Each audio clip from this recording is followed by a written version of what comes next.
How to manage class 12th with जे।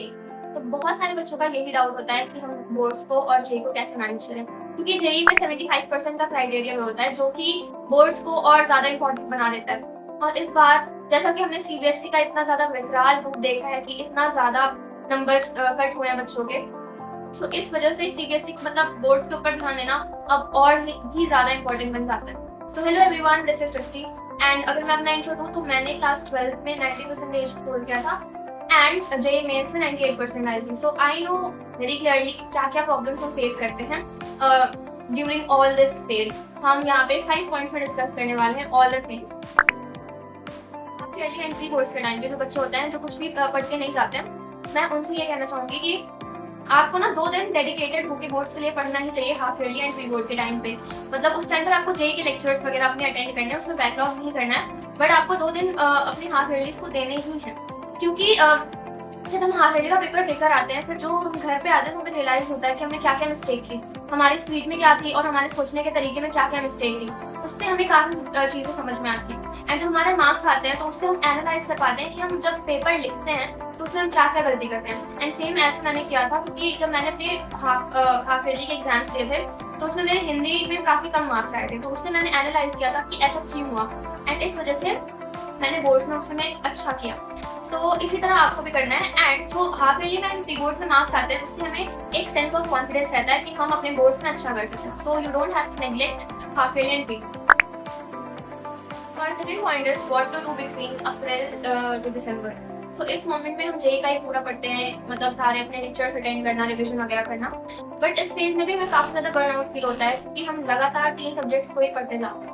सो मैं उसमें बोलूंगी कि जब भी आपको बर्नआउट फील हो या ऐसा हो कि पढ़ने का मन नहीं कर रहा, या कभी कभी ऐसा होता है कि तीनों सब्जेक्ट्स में हमारे फोकस नहीं कर रहे, तो उस टाइम पर अपने ऑप्शनल सब्जेक्ट्स को जरूर पढ़ना है। क्योंकि जब मेरे ऑप्शनल सब्जेक्ट्स थे हिंदी और इंग्लिश, और बोर्ड्स के टाइम पे मुझे इंग्लिश के लिए सिर्फ और सिर्फ 2 दिन का गैप मिला था एंड हिंदी के लिए 4 दिन का। तो अगर मैं पूरी तरह से बोर्ड्स के लिए अपना छोड़ देती तो फिर मतलब बहुत ज्यादा ही मुश्किल हो जाता। तो मैंने क्या किया था कि मैंने जब भी मुझे बर्नआउट फील होता था या मेरा पढ़ने का मन नहीं करता था तो मैं हिंदी और इंग्लिश के स्टोरीज लगा लेती थी, उसको सुनती थी। ठीक है, सो आपको इस फेज में यही करना है। और अगर आपको बर्नआउट वगैरह फील नहीं होता तो बहुत अच्छी बात है, तो आपको ना ऐसा फिक्स कर लेना है कि आपको हर हफ्ते में एक बार अपने ऑप्शनल सब्जेक्ट्स को पढ़ना है। Third point is practical and projects. So हम सबको पता है कि हमारे लाइफ में, हमारे जेई के फेज में ये जरूर फेज आएगा जहाँ पे हमें प्रैक्टिकल एंड प्रोजेक्ट्स लिखना पड़ेगा। नो मैटर हम कॉन्सेप्चुअल पढ़ाई करें, बट फिर भी हमें लिखना पड़ेगा।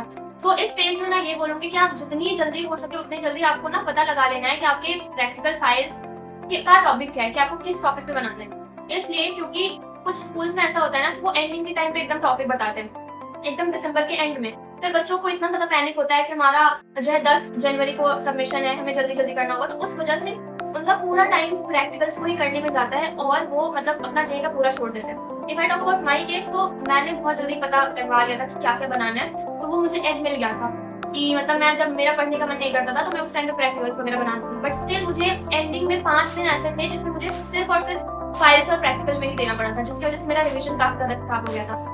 सो आई वुड से दिस कि जल्दी से जल्दी पता लगाओ अपना क्या है प्रैक्टिकल, और नवंबर के एंडिंग तक पता लगवा लो और फिर उसको बनाओ, और बहुत ज़्यादा टाइम प्रैक्टिकल में ना जाए, इस वजह से आपको ये करना ही पड़ेगा। Fourth point is what to do during boards. So JEE mains हमारा अप्रॉक्सीमेटली 1 हफ्ते सारा खत्म हो जाता है, उसके बाद से हमें पूरा बोर्ड्स के ऊपर फोकस करना रहता है। तो 17 या 20 इस हिसाब से जो है हमारा बोर्ड शुरू होता है।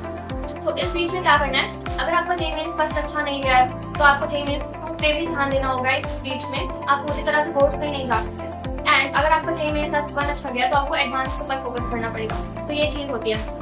तो अगर मतलब इसमें आपको ना थोड़ा अपने हिसाब से करना पड़ेगा। अगर आपको ऐसा लगता है कि आपके boards most of the topics cover हैं, मतलब आपने सारे थ्योरीज वगैरह पढ़ी है, तो फिर आपको अपना एडवांस या फिर मेंस प्लस अपने बोर्ड्स को ऐसा लेकर चलना है। बट अगर आपको लगता है कि बोर्ड्स में आपके पोर्शन सही नहीं है तो आपको फिर बोर्ड्स की तरफ ज्यादा इंक्लाइन रहना पड़ेगा और जेई मेंस से एडवांस की तरफ कम।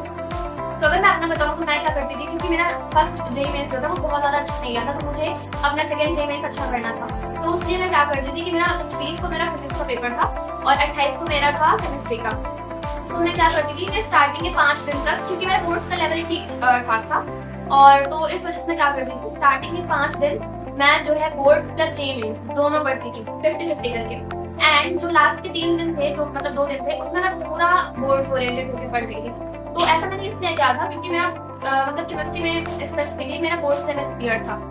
बट आपके लिए वेरी कर सकता है क्योंकि आपके ऊपर डिपेंड करता है कि आपने बोर्ड्स लेवल कितने अच्छे से किया है। सो ये आपका अप्रोच होना चाहिए boards. And fifth one is analyse your mistakes. जो मैंने स्टार्टिंग में बताया half yearly and pre board के टाइम पे, तो आप जब एग्जाम्स दोगे ना तो आपको समझ में आ जाएगा कि आप बोर्ड्स में क्या गलती कर रहे हो एग्जाम लिखने में। तो मैंने भी अपने मिस्टेक्स को एनालाइज किया था और उसके ऊपर काम किया था। बट एक जो मिस्टेक जिस पर मैंने काम नहीं किया था वो मेरी राइटिंग स्किल। मतलब चीज़ें तुम्हें पता है बट उसको तुम लिख नहीं पा रहे जल्दी जल्दी। तो इसमें मैं उतने अच्छे से काम नहीं कर पाई थी, मैं बहुत ज़्यादा सैम्पल पेपर वगैरह प्रैक्टिस नहीं कर पाई थी एंड इस वजह से मेरे फिजिक्स और इंग्लिश में मार्क्स कम हो गए थे। तो इसमें मैं ये सजेस्ट करना चाहूँगी कि अपने मिस्टेक्स को ना आपको एनालाइज करना पड़ेगा। क्या पता मतलब मेरी स्पीड होगी, आपकी स्पीड अच्छी हो बट आपका दूसरी चीज़ में आपको प्रॉब्लम हो रही हो, तो उसको एनालाइज करके उसको मतलब बोर्ड्स के टाइम पर आपको प्रैक्टिस करना है एंड बोर्ड्स के टाइम पर बहुत ज़्यादा गैप मिलता है, तो उसके बारे में आपको टेंशन नहीं लेनी। तो ये सारे पॉइंट्स थे हमारे जिसको आपको ध्यान रखना है for boards. And I am thinking about कि मैं एक स्पेसिफिक वीडियो बनाऊँ सब्जेक्ट वाइज के ऊपर कि मतलब पर सब्जेक्ट में मैंने बोर्ड्स में क्या क्या किया था, physics, chemistry, maths, English, Hindi, इनमें मैंने क्या क्या पॉइंट्स किए थे, क्योंकि सारे सब्जेक्ट में मेरा अप्रोच जो था वो सेम नहीं था। तो अगर आप चाहते हो इस टॉपिक पे वीडियोस हो, let me know in the comment section. And आज के लिए बस इतना ही था। Thank you so much.